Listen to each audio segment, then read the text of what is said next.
ତେଣୁ କ'ଣ ଡକ୍ୟୁମେଣ୍ଟ ଦରକାର ଆର୍‌ଟି ପାରଦର୍ଶୀ ପାଇଁ ଆପଣ ଆପ୍ଲାଏ କରିବାକୁ ହେଲେ ଆପଣ କ'ଣ ଡକ୍ୟୁମେଣ୍ଟ ଦରକାର ମୁଁ ଏଇଟା ବହୁତ ଲେଟ୍‌ରେ ଆଣିଛି କାହିଁକି ହେଇଛି ନା ଡକ୍ୟୁମେଣ୍ଟଟା କ୍ଲାରିଫିକେସନ୍ ଆସିଯିବ କ୍ଲାରିଟି ଆସିଯିବ କ'ଣ ଡକ୍ୟୁମେଣ୍ଟ ନିହାତି ଦରକାର କୋଉ ଡକ୍ୟୁମେଣ୍ଟ ଦେଲେ ଚଳିବ କୋଉ ଡକ୍ୟୁମେଣ୍ଟ ନଦେଲେ ଚଳିବ। ତା ଉପରେ ମୁଁ ଆପଣଙ୍କୁ ଆଜି ଫୁଲ୍ଲି ଡେସ୍କ୍ରାଇବ୍ କରୁଛି ଗୋଟେ ସର୍ଟ ଭିଡ଼ିଓ। ଆପଣ ଯୋଉ ୟୁଟ୍ୟୁବରେ ଦେଖୁଛନ୍ତି କିମ୍ବା ଫେସବୁକରେ ଦେଖୁଛନ୍ତି ଯୋଉଗୁଡ଼ାକ ଆପଣ କହୁଛନ୍ତି ବହୁତ ଭୁଲ ଭାଲ କହୁଛନ୍ତି ଯୋଉଟାକି ଅନନେସେସାରୀ ଡକ୍ୟୁମେଣ୍ଟ ଦରକାର ନାହିଁ ସେଟା ବି କହୁଛନ୍ତି ଯୋଉଟା ଦରକାର ଅଛି ସେଗୁଡ଼ା କହୁନାହାନ୍ତି। ତେଣୁ ଆପଣ ମନେ ରଖନ୍ତୁ ଆପଣ ଆବେଦନ କରିବା ପୂର୍ବରୁ ଆପଣ ଦୁଇଟା କାଟାଗୋରୀ ଅଛି ଗୋଟେ ହେଲା ଆପଣ ଇଡବ୍ଲ୍ୟୁଏସ୍ କାଟାଗୋରୀ ସେଥିରେ ଯୋଉ ଦୁଇଟା ହେଉଛି ଗୋଟେ ଇନକମ୍ ଆଉ ଗୋଟେ ହେଉଛି ଆପଣଙ୍କର ପ୍ରଭର୍ଟି ଆଲିଭେସନ୍ ଗ୍ରୁପ୍ ସେଟା ଆଉ ଗୋଟେ ହେଉଛି ଆପଣଙ୍କର ଡିସଆଡଭାଣ୍ଟେଜ୍ ଗ୍ରୁପ୍। ତ ସେଇଠି ଗୋଟେ କନଫ୍ୟୁଜନ୍ ଅଛି ସେଟା ମୁଁ ପର ଭିଡ଼ିଓରେ କହିବି ସେଥିରେ ଆପଣ କୋଉ ଡକ୍ୟୁମେଣ୍ଟ ପାଇଁ କ'ଣ ଦରକାର ସେଟା କହିଦେବି। କିନ୍ତୁ ଏବେ ଜାଣନ୍ତୁ ଆପଣ କ'ଣ ଡକ୍ୟୁମେଣ୍ଟ ଦରକାର।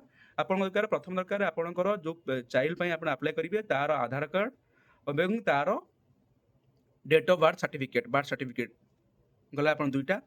3 ନମ୍ବରରେ ଆସିବ ଆପଣ ଯଦି କାଷ୍ଟ ସାର୍ଟିଫିକେଟ୍ ଅଛି ଯଦି ଆପଣ ରାସନ କାର୍ଡ଼ ଆପଣ ଇଡବ୍ଲ୍ୟୁଏସ୍‌ରେ ଆପ୍ଲାଏ କରୁଛନ୍ତି ଯଦି ଇନକମ୍ ସାର୍ଟିଫିକେଟ୍ ଦଉଛନ୍ତି ଆଉ ଆପଣଙ୍କ ରାସନ କାର୍ଡ଼ ଦଉଛନ୍ତି କିମ୍ବା ଲେବର କାର୍ଡ଼ ଦଉଛନ୍ତି କିମ୍ବା ବିକେକେୱାଇ କାର୍ଡ଼ର ଦଉଛନ୍ତି ତେଣୁ ଆପଣଙ୍କୁ ଆଉ ଦରକାର ନାହିଁ କାଷ୍ଟ ସାର୍ଟିଫିକେଟ୍ କିଛି ଯଦି ଆପଣ ଇଡବ୍ଲ୍ୟୁଏସ୍‌ରେ ଆପ୍ଲାଏ କରୁନାହାନ୍ତି ଡିଜିରେ କରୁଛନ୍ତି ସେତେବେଳେ ଆପଣଙ୍କୁ କାଷ୍ଟ ସାର୍ଟିଫିକେଟ୍ ଦରକାର। ଆପଣମାନେ ବୁଝିପାରିଲେ? ତ ଆପଣଙ୍କୁ ରାସନ କାର୍ଡ଼ ଆପଣଙ୍କ କାଷ୍ଟ ସାର୍ଟିଫିକେଟ୍ ହେଲେ ଚଳିବ ଯଦି ଆପଣ ଇଡବ୍ଲ୍ୟୁଏସ୍ ପାଇଁ ଆପ୍ଲାଏ କରୁଛନ୍ତି। ତାପରେ ଆପଣ ରହିଲା ବାପା ମାଙ୍କର ପ୍ୟାରେଣ୍ଟସ୍‌ଙ୍କର ଦି ଜଣଙ୍କର ଆଧାର କାର୍ଡ଼। ତାପରେ ଆପଣଙ୍କର ରହିଲା ଆଡ୍ରେସ୍ ପାଇଁ ରହିଲା ବ୍ୟାଙ୍କ ଆକାଉଣ୍ଟର ଡିଟେଲ୍ସ କିମ୍ବା ଏଲ୍‌ପିଜି କନେକ୍ସନର ଡିଟେଲ୍ସ ଯୋଉ ଲୋକାଲିଟିରେ ରହୁଥିବ ସେଇ ଲୋକାଲିଟିର ଆଡ୍ରେସ୍ ଥିବା ଦରକାର ସେଥିରେ କିମ୍ବା ଆପଣଙ୍କର ଇଲେକ୍ଟ୍ରିସିଟି କନେକ୍ସନ ଥିବା ଦରକାର ଆଉ ପାସପୋର୍ଟ ସାଇଜ୍ ଫଟୋ ଦିଟା। ତ ଏଇ ସବୁ ଜିନିଷ ଦେଇକି ଆପଣ ଆବେଦନ କରିସାରିଲା ପରେ ଆପଣ ଯୋଉ ଡାଉନଲୋଡ୍ କପିଟା ବାହାରିବ ସେ ଡାଉନଲୋଡ୍ କପିର 2 କପି ପ୍ରିଣ୍ଟ ଆଉଟ୍ କରିଦେବେ। ତ ଯାହା ଡକ୍ୟୁମେଣ୍ଟ ସବୁ କହିଲି ସେ ଡକ୍ୟୁମେଣ୍ଟ ଗୁଡ଼ାକୁ ସେଲ୍ଫ ଆଟେଷ୍ଟେଡ୍ କରିବେ ବାପା କିମ୍ବା ମା ଜଣଙ୍କ ଭିତରୁ ଜଣେ ସେଲ୍ଫ ଆଟେଷ୍ଟେଡ୍ କରି ସବୁ ପେଜ୍‌ରେ 2ଟା କପିର ସବୁ ପେଜ୍‌ରେ କରିବେ। ପୁଣି ଥରେ କହିଦେଉଛି ଆପଣ ବାର୍ଥ ସାର୍ଟିଫିକେଟ୍ ପିଲାର ଆଧାର ବାପା ମାଙ୍କର କାଷ୍ଟ ସାର୍ଟିଫିକେଟ୍ ଅପସନାଲ୍ ଯଦି ଆପଣ ଇଡବ୍ଲ୍ୟୁଏସ୍ ପାଇଁ ଆପ୍ଲାଏ କରୁଛନ୍ତି। ତାପରେ ରହିଲା ବାପା ମାଙ୍କର ଆଧାର କହିଛି ତାପରେ ରାସନ କାର୍ଡ଼ କିମ୍ବା ଲେବର କାର୍ଡ଼ ଆପଣ କିମ୍ବା ବିକେକେୱାଇ କାର୍ଡ଼ ଏସବୁ ଜିନିଷ।